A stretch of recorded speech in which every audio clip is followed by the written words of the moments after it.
First time any of them have let me give them a bath. It's just so adorable to see, because it's been like 5 or 6 weeks, maybe even 2 months.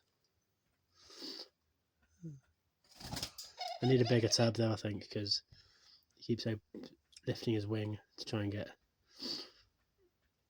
it in the water, but it won't stretch. So I've been spraying him with this.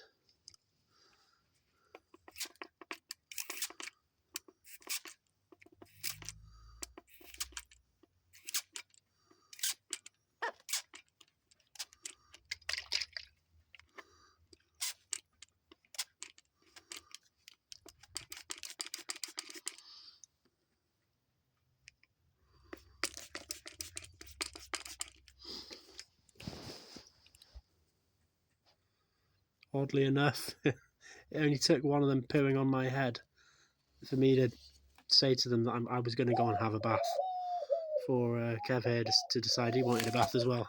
Oop. There you go, Kev.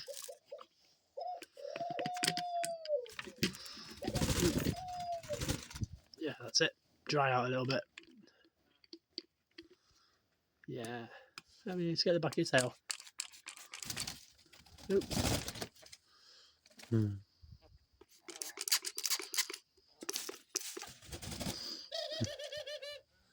Okay, mate, it's going to be your turn soon.